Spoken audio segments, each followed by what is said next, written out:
हजुर आज हामीले चाहिँ अर्गानिक आफ्नै बाडीको तरुल खाने प्रोग्राम छ। यसलाई हामीले पखाल्नु पर्छ। ल यसको सफाइ हुँदैन। यसले सर हात लगाउनु पर्यो। एकजनाले बुझ्दैन। भुटी माथि गर्नु पर्यो। खै खेलौँ त।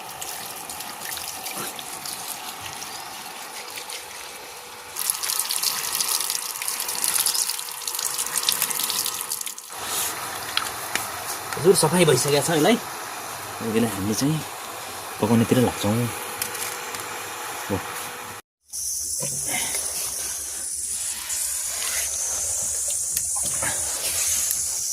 तरुल पकाउने आइडिया यसरी हो। सबैलाई जानकारी होला नभए पनि बिआर मस्ती 100 युट्युब च्यानलमा उपलब्ध हुन्छ कसरी पकाउने भन्ने कुरा।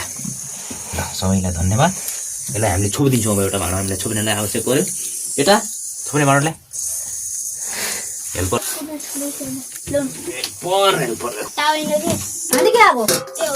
तरुल लगभग रेडी भइसकेको छ। अब 10 मिनट। के भयो तँलाई के चाहियो? के चाहियो तँलाई? खानेस्? स्पेशल धनिया खुर्सानीको अचार बनिसकेको छ। बस केटा। अब हामी रेडी हालतमा छौँ खाने। रेडी भइसकेको छ। राउत इन्टरटेनमेन्ट 100 हो केटा। अचारमा सुरुप्प बनाउने। चप्प चप्प क्वाप्प।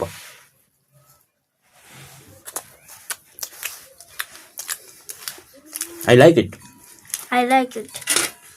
Very tasty.